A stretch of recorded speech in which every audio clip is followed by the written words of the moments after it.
Hello दोस्तों। तो अब तक हम क्वाड्रेटिक इक्वेशंस के बारे में जान चुके हैं कि अगर हमें किसी भी क्वाड्रेटिक इक्वेशन के सॉल्यूशंस यानी कि उसकी रूट्स फाइंड आउट करने के लिए कहा जाए तो हम बहुत इजीली फैक्टराइजेशन मेथड का यूज करते हुए उसकी रूट्स को फाइंड आउट कर सकते हैं। जैसे कि अगर मैं बात करूं इस क्वाड्रेटिक इक्वेशन के बारे में, अगर मुझे कहा जाता है कि मुझे इस इक्वेशन के रूट्स यानी कि सॉल्यूशंस फाइंड आउट करने हैं, तो जरा बताइए मैं सबसे पहले इसकी फैक्टराइजेशन करने के लिए क्या करूंगा। मैं इसकी फैक्टराइजेशन करने के लिए सबसे पहले ये चेक करूंगा कि जो मेरी गिवन क्वाड्रेटिक इक्वेशन है वो स्टैंडर्ड फॉर्म में है या फिर नहीं। सो फ्रेंड्स, मैं यहां देख सकता हूं कि मेरे पास सबसे पहले एक्स स्क्वायर की टर्म आ रही है, उसके बाद आ रही है एक्स की टर्म, उसके बाद है मेरी कांस्टेंट टर्म, यानी कि मैं कह सकता हूं कि जो मेरी गिवन क्वाड्रेटिक इक्वेशन है वो ऑलरेडी स्टैंडर्ड फॉर्म में है। इसका मतलब अब मैं डायरेक्टली इसकी मिडिल टर्म स्प्लिटिंग कर सकता हूं। और मिडिल टर्म स्प्लिटिंग करने के लिए मैं क्या करता हूं, मैं सबसे पहले आ रहे अपने इक्वेशंस के अंदर जो नंबर्स हैं उन्हें अलग से लिख देता हूं, जो कि है 1, 4 और 5। और यहां पर हम देख सकते हैं कि मैंने साइंस को इग्नोर किया है। जैसा कि हम जानते हैं कि हमें नंबर्स के साइन यानी कि वो पॉजिटिव है या नेगेटिव ये देखने की बिल्कुल भी जरूरत नहीं है। इसका मतलब दोस्तों, अब मुझे कोई ऐसे दो नंबर सोचने हैं जिन्हें अगर मैं मल्टीप्लाई यानी कि उनका प्रोडक्ट कर दूं तो मेरी फर्स्ट और थर्ड टर्म जो कि है 1 मल्टीप्लाइड बाय 5 उनके प्रोडक्ट इज इक्वल टू 5 के बराबर आ जाए। और अगर मैं उन नंबर्स को ऐड या फिर सब्ट्रैक्ट करूं तो मेरे पास मेरी मिडिल टर्म यानी कि 4 आ जाए। सो फ्रेंड्स, ऐसे कौन से दो नंबर्स हो सकते हैं जिन्हें अगर मैं मल्टीप्लाई करूं तो मेरे पास 5 आए। वो हो सकते हैं 5 और 1, क्योंकि 5 के तो सिर्फ ये दो ही फैक्टर्स हैं और कोई ऐसे दो नंबर्स हैं ही नहीं जिन्हें अगर मैं मल्टीप्लाई करूं तो मेरे पास 5 आए। यानी कि दोस्तों मैं ये कह सकता हूं कि जब मैं 5 और 1 को मल्टीप्लाई करूंगा तो मेरे पास 5 तो आएगा, लेकिन अब हमें ये चेक करना है कि इन 5 और 1 को ऐड या फिर सब्ट्रैक्ट करके हमारी मिडिल टर्म आती है या नहीं। सो फ्रेंड्स, जब मैंने 5 और 1 को ऐड किया तो मेरे पास आया 6, जो कि मेरी मिडिल टर्म यानी कि 4 नहीं है। लेकिन जब मैंने 5 में से 1 को सब्ट्रैक्ट कर दिया तो मेरे पास आ रहा है 4, जो कि मेरी मिडिल टर्म है। यानी कि मैं कह सकता हूं कि मेरे 5 और 1 ऐसे दो नंबर्स हैं जिन्हें जब मैं मल्टीप्लाई करता हूं तो मेरे पास 5 आता है और जब मैं इन्हें सब्ट्रैक्ट कर देता हूं तो मेरे पास 4 यानी कि मेरी मिडिल टर्म आ जाती है। तो इसलिए मैंने क्या किया, मेरे पास यहां पर जो 4 आ रहा था उसे स्प्लिट करके लिख दिया 5 - 1। और जैसे ही मैंने यहां पर ब्रैकेट्स को ओपन किया तो मेरे पास इक्वेशन बनकर आ रही है x square plus 5x minus x minus 5 is equal to 0। यानी कि दोस्तों अब मुझे यह चेक करना है कि जो मेरी फर्स्ट टू और लास्ट टू टर्म्स हैं उनमें से क्या कॉमन आ सकता है। सो फ्रेंड्स, यहां पर जरा मेरी फर्स्ट टू टर्म्स को ध्यान से देखिए, यहां पर मैं क्या कॉमन ले सकता हूं। मेरी फर्स्ट टू टर्म्स में से मैं सिर्फ x को ही कॉमन ले सकता हूं और जैसे ही मैंने x को कॉमन लिया तो मेरे ब्रैकेट में बच रहा है x प्लस 5। अब जरा लास्ट टू टर्म्स को देखिए, यहां से क्या कॉमन लिया जा सकता है। वैसे तो यहां से कुछ कॉमन आता दिखाई नहीं दे रहा, लेकिन हम ये जानते हैं कि जहां से कुछ भी कॉमन नहीं आता वहां से हम 1 तो कॉमन ले ही सकते हैं। तो इसलिए मैंने लास्ट टर्म्स में से 1 को कॉमन लिया और मेरे ब्रैकेट के अंदर बच रहा है -x माइनस 5। लेकिन फ्रेंड्स, आप यहां देख सकते हैं कि मेरे पास जो 2 ब्रैकेट्स आ रही हैं उनके अंदर डिफरेंट टर्म्स हैं, सेम टर्म्स नहीं है। लेकिन हम ये जानते हैं कि हमें लास्ट टू टर्म्स में से कुछ ऐसा कॉमन लेना होता है ताकि जो हमारी ब्रैकेट्स हैं उनके अंदर सेम टर्म्स आए। तो इसीलिए मेरी सेम टर्म्स लाने के लिए मैंने लास्ट टू टर्म्स में से -1 को कॉमन ले लिया और ऐसे करते ही आप देख सकते हैं कि जो मेरी दोनों ही ब्रैकेट्स हैं उनके अंदर सेम टर्म्स आ चुकी हैं। इसके बाद मैंने अपनी ब्रैकेट को कॉमन लिया और जो मेरी फाइनल इक्वेशन है वो बनकर आ रही है x plus 5 multiplied by x minus 1 is equal to 0। यानी कि मैं कह सकता हूं कि जो मेरी गिवन क्वाड्रेटिक इक्वेशन थी उसकी फॉर्म को चेंज करके मैंने बना दिया है x plus 5 multiplied by x minus 1 is equal to 0। यानी कि यहां पर ये जो दो टर्म्स मल्टीप्लिकेशन में है इनमें से कोई भी एक अगर 0 हो जाती है तो मेरी गिवन क्वाड्रेटिक इक्वेशन का नेट आंसर यानी कि टोटल आंसर 0 आ जाएगा। तो अब आप बताइए कि जो मेरी गिवन क्वाड्रेटिक इक्वेशन थी वो कब कब 0 हो सकती है। या तो जो मेरी फर्स्ट टर्म यानी कि x प्लस 5 है वो 0 के इक्वल हो जाए, या फिर जो मेरी सेकंड टर्म यानी कि x माइनस 1 है वो 0 के इक्वल हो जाए। यानी कि दोस्तों मैं ये कह सकता हूं कि अगर मैं बात करूं मेरी फर्स्ट टर्म यानी कि x plus 5 is equal to 0 के बारे में, तो वहां से मेरे x की वैल्यू क्या आएगी। वहां से मेरी x की वैल्यू आएगी -5। और बिल्कुल इसी तरीके से जब मैंने x माइनस 1 को 0 के इक्वल किया तो वहां से मेरे x की वैल्यू आ रही है +1। यानी कि मैं कह सकता हूं कि जो मेरी गिवन क्वाड्रेटिक इक्वेशन थी उसकी जो 2 रूट्स हैं वो है -5 और +1। तो दोस्तों इसी तरीके से हम फैक्टराइजेशन का मेथड का यूज करते हुए किसी भी क्वाड्रेटिक इक्वेशन की रूट्स को फाइंड आउट कर सकते हैं। लेकिन फ्रेंड्स, अब आप जरा इस क्वाड्रेटिक इक्वेशन को कंसीडर कीजिए जो कि है 3x square minus 2 root 6x plus 2 is equal to 0। दोस्तों ये जो क्वाड्रेटिक इक्वेशन है ये ऑलरेडी स्टैंडर्ड फॉर्म में दी गई है, यानी कि अब मैं इसकी डायरेक्टली मिडिल टर्म स्प्लिटिंग करना स्टार्ट कर सकता हूं। तो बिल्कुल फर्स्ट इक्वेशन की तरह इसके अंदर आ रहे जो 3 नंबर्स हैं उन्हें मैंने अलग से लिख दिया, जो कि है 3, 2 रूट 6 और 2। इसका मतलब अब मुझे कोई ऐसे दो नंबर सोचने हैं जिन्हें अगर मैं मल्टीप्लाई कर दूं तो मेरी फर्स्ट और थर्ड टर्म का प्रोडक्ट यानी कि 3 multiplied by 2 is equal to 6 आ जाए, और अगर मैं उन्हें ऐड या फिर सब्ट्रैक्ट करूं तो मेरा 2 रूट 6 आ जाए। सो फ्रेंड्स ऐसे नंबर को सोचना जिन्हें मल्टीप्लाई करके तो 6 आ रहा है लेकिन ऐड या फिर सब्ट्रैक्ट करके 2√6 आए, ये तो बहुत ही डिफिकल्ट है। यानी कि फ्रेंड्स ऐसी इक्वेशंस जिनके अंदर अंडर रूट वाली टर्म्स आ जाती हैं उन्हें फैक्टराइजेशन से सॉल्व करना तो बहुत ही डिफिकल्ट है। इसलिए हमारे मैथमेटिशियन ने सोचा क्यों ना हम किसी और तरीके को इन्वेंट करें जिससे इस तरह की क्वाड्रेटिक इक्वेशंस को सॉल्व करना भी बहुत ही आसान हो। तो फ्रेंड्स इसी वजह से हमारे साइंटिस्ट ने एक नया मेथड इन्वेंट किया जिसका नाम है कंप्लीटिंग द स्क्वायर मेथड। अब ये कंप्लीटिंग द स्क्वायर क्या है? यहाँ पे हम किसके स्क्वायर को कंप्लीट करना चाह रहे हैं? आइए दोस्तों मैं इस मेथड को बहुत अच्छे से आपको समझाता हूं अपने इसी इक्वेशन के एग्जांपल की हेल्प से। फ्रेंड्स मैथमेटिशियंस ने सोचा कि हमारी जितनी भी क्वाड्रेटिक इक्वेशंस हैं उनके अंदर एक बात तो कॉमन होती है और वो ये कि उनके अंदर जो वेरिएबल है उसकी हाईएस्ट पावर 2 होती है। तो उन्होंने ये सोचा कि ऐसी और कौन सी इक्वेशन से आइडेंटिटीज हैं जिनके अंदर वेरिएबल्स की हाईएस्ट यानी कि मैक्सिमम पावर 2 हो, जिन्हें सॉल्व करना बहुत ही ईजी हो।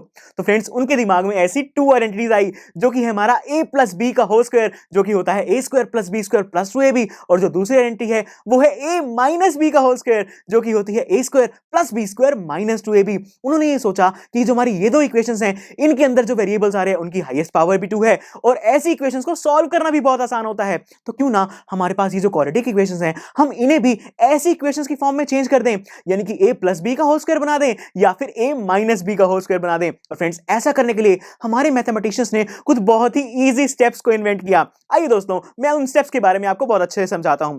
दोस्तों उन स्टेप्स की तरफ बढ़ने से पहले हमें सबसे पहले यह चेक करना होगा कि जो हमारी क्वाड्रेटिक इक्वेशन है वो स्टैंडर्ड फॉर्म में लिखी गई है या फिर नहीं। तो दोस्तों हम ये तो पहले ही चेक कर चुके हैं कि हमारी ये जो इक्वेशन है ये ऑलरेडी स्टैंडर्ड फॉर्म में ही गिवन है। इसका मतलब मैं डायरेक्टली उन स्टेप्स की तरफ बढ़ सकता हूं जिनका यूज करते हुए हम अपनी क्वाड्रेटिक इक्वेशन को a प्लस बी का होल स्क्वायर या फिर a माइनस बी का होल स्क्वायर बनाएंगे। सो फ्रेंड्स सबसे पहला स्टेप मुझे ये कहता है कि जो मेरा x स्क्वायर है उसका कोएफिशिएंट 1 होना चाहिए, यानी कि x स्क्वायर के साथ 1 मल्टीप्लाई में होना चाहिए और कुछ नहीं हो सकता। तो दोस्तों आप यहां पर देख सकते हैं कि जो हमारा x स्क्वायर है वो ऑलरेडी इस इक्वेशन के अंदर 1 के साथ ही मल्टीप्लाई है क्योंकि उसके साथ कुछ नहीं लिखा हुआ, यानी कि मुझे इस इक्वेशन के अंदर कुछ भी चेंज करने की जरूरत नहीं है।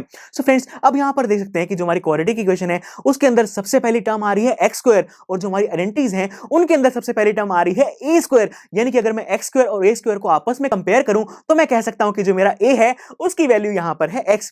उसके बाद जो सेकंड टर्म है वो है मेरे पास 4x का मतलब 4 मल्टीप्लाइड बाय a, क्योंकि a की वैल्यू तो x ही है ना।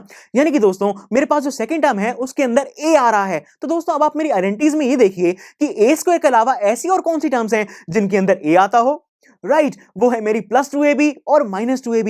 यानी कि दोस्तों मैं यहां देख सकता हूं कि जो मेरी क्वाड्रेटिक इक्वेशन है उसके अंदर मैं 4x को 2ab के साथ कंपेयर कर सकता हूं, लेकिन अगर आप यहां पर ध्यान से देखें तो जो मेरा 4x है उसके साथ प्लस लगा हुआ है, यानी कि मैं 4x को प्लस 2ab बना सकता हूं, माइनस 2ab नहीं बना सकता। इसका मतलब दोस्तों मैं इस क्वाड्रेटिक इक्वेशन को a प्लस बी के होल स्क्वायर बनाने की कोशिश करूंगा, a माइनस बी का होल स्क्वायर नहीं बनाऊंगा मैं यहां पर। तो दोस्तों आइए अब हम इसको अपनी आइडेंटिटी की फॉर्म में चेंज करना स्टार्ट करते हैं। फ्रेंड्स सबसे पहले तो मेरे पास है x स्क्वायर जो कि a स्क्वायर के साथ सीधा सीधा कंपेयर हो रहा है। इसका मतलब मुझे x स्क्वायर में तो कुछ भी चेंज करने की जरूरत नहीं है। उसके बाद है मेरा 4x और हम जानते हैं कि हम 4x को 2ab बनाना चाहते हैं। सो फ्रेंड्स 4x के लिए मैंने लिखा 2 मल्टीप्लाइड बाय a क्या है यहां पर हमारा? राइट यहां पर हमारा a है x, लेकिन जो b है फ्रेंड्स उसकी वैल्यू तो यहां पर हमें पता ही नहीं है। यहां पर हमारी b की वैल्यू क्या होगी? लेकिन दोस्तों हमें एक बात तो यहां पता है कि हम जो हमारा 4x है उसे ही हम 2ab यानी कि 2 multiplied by x multiplied by b बनाना चाहते हैं। यानी कि मैं कह सकता हूं कि जो मेरा 2x मल्टीप्लाइड बाय b है it should be equal to 4x। और फ्रेंड्स जैसे ही मैंने इसे सॉल्व किया तो मेरा x से x कैंसिल हो गया और जैसे ही मेरा 2 यहां से डिवाइड में गया तो मेरे पास मेरे b की वैल्यू आ रही है 2, यानी कि मेरी इक्वेशन के अंदर जो b है उसकी वैल्यू 2 है। तो मैंने यहां पर b की जगह पर 2 सब्स्टिट्यूट कर दिया। उसके बाद बचा मेरा -5 इज इक्वल टू 0, जिन्हें मैंने एज इट इज लिख दिया है। सो फ्रेंड्स अब तक आप यहां पर देख सकते हैं कि मेरी जो इक्वेशन थी उसके अंदर मैंने कुछ भी चेंज नहीं किया है, उसकी बस मैंने फॉर्म को चेंज करके लिखा है। अगर आप इस 2x और 2 को मल्टीप्लाई कर दें तो आपके पास वापस से 4x आ जाएगा और आपकी इक्वेशन एज इट इज वैसी की वैसी वापस आ जाएगी। तो फ्रेंड्स मैं यहां पर अब देख सकता हूं कि मेरे पास x स्क्वायर यानी कि a स्क्वायर की टर्म आ चुकी है और मेरे पास आ चुका है 2 multiplied by x multiplied by 2 यानी कि 2ab की टर्म भी आ चुकी है। तो मेरे पास बचा क्या? राइट अब मेरे पास बच गया प्लस बी स्क्वायर। तो दोस्तों मैं यहां पर प्लस बी स्क्वायर की टर्म कहां से लाऊं? यहां पर तो मेरे पास बस 5 बचा हुआ है, उसमें प्लस बी स्क्वायर यानी कि प्लस 2 का स्क्वायर कैसे लिख सकता हूं? यानी कि फ्रेंड्स अब मुझे अपनी इक्वेशन के अंदर कुछ चेंज करके उसके अंदर प्लस बी स्क्वायर को इंट्रोड्यूस करना होगा। और ऐसा करने के लिए मैं क्या करूंगा? मैं करूंगा मेरा सेकंड स्टेप जो कि मुझे ये बताता है कि मुझे इस इक्वेशन के अंदर बी स्क्वायर को ऐड भी करना है और सब्ट्रैक्ट भी करना है। आइए दोस्तों वो कैसे करेंगे मैं आपको समझाता हूं। तो दोस्तों मैंने मेरी फर्स्ट टू टर्म्स को तो एज इट इज लिखा, उसके बाद मैंने लिखा प्लस 2 का स्क्वायर यानी यानी कि प्लस बी का स्क्वायर, उसके बाद माइनस टू स्क्वायर यानी कि मैंने बी स्क्वायर को सब्ट्रैक्ट भी कर दिया। दोस्तों आप यहां देख सकते हैं कि मैंने टू स्क्वायर को ऐड भी किया है और टू के स्क्वायर यानी कि बी के स्क्वायर को सब्ट्रैक्ट भी कर दिया है। इसका मतलब यहां पर जो प्लस टू का स्क्वायर है वो माइनस टू के स्क्वायर से कैंसिल ही हो जाएगा, जो कि आएगा जीरो। इसका मतलब मैंने एक तरह से इस इक्वेशन के अंदर जीरो ऐड किया है। इसका मतलब इस इक्वेशन के अंदर मैंने कुछ भी चेंज नहीं किया है फ्रेंड्स, और जो बाकी बचा -5 उसे मैंने एज इट इज लिख दिया। तो दोस्तों यहां पर जो मेरी इक्वेशन बनकर आ रही है वो आ रही है x square plus 2 multiplied by x multiplied by 2 plus 2 square minus 2 square minus 5 is equal to 0। लेकिन दोस्तों अब यहां पर जो मेरी पहली थ्री टर्म्स हैं उन्हें ध्यान से ऑब्जर्व कीजिए। वो है हमारी x square plus 2 multiplied by x multiplied by 2 plus 2 का स्क्वायर। तो दोस्तों आप यहां देख सकते हैं कि ये डायरेक्टली मेरी आइडेंटिटी बन रही है, जो कि है a square plus 2ab plus b square. यानी कि मैं यहां लिख सकता हूं कि मेरी जो थ्री टर्म्स हैं इन्हें कंबाइन करके बन रहा है मेरा a प्लस b का होल स्क्वायर यानी कि x प्लस 2 का होल स्क्वायर, और जो बाकी की दो टर्म्स हैं उन्हें मैंने एज इट इज लिख दिया। तो दोस्तों अब आप यहां पे देख सकते हैं कि जो मेरी इक्वेशन बन रही है अगर मैं इसे सॉल्व कर दूं तो मेरे पास मेरी x की वैल्यू बहुत इजीली आ जाएगी।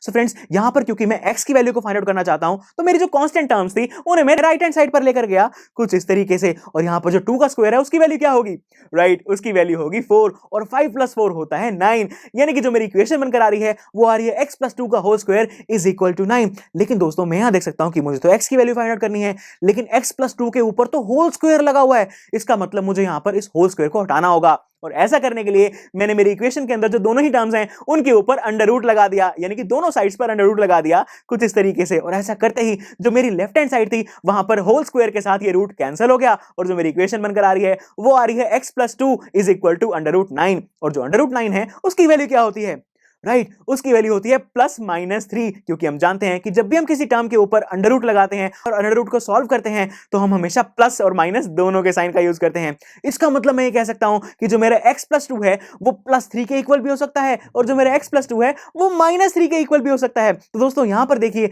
जब मैंने x प्लस 2 को +3 के इक्वल रखा तो वहां से मेरे पास x की वैल्यू क्या आ रही है, राइट वहां से मेरे पास x की वैल्यू आएगी 1, और जब मैंने x प्लस 2 को -3 के इक्वल रखा तो सॉल्व करने के बाद मेरे पास मेरे x की वैल्यू आ रही है -5। यानी कि मैं कह सकता हूं कि मैंने कंप्लीटिंग द स्क्वायर मेथड का यूज करते हुए अपनी गिवन क्वाड्रेटिक इक्वेशन की जो टू रूट्स हैं वो फाइंड आउट कर ली हैं, जो कि आ रही है मेरे पास 1 और -5। तो दोस्तों आपको याद है जब हमने इस इक्वेशन की फैक्टराइजेशन से रूट्स निकाली तो वो क्या निकली थी, राइट वो रूट्स भी निकली थी -5 और 1 ही। यानी कि मैं कह सकता हूं कि मैं इन दोनों ही मेथड्स में से किसी भी मेथड को अगर अप्लाई करूं तो मेरी रूट्स तो हमेशा सेम ही आएंगी।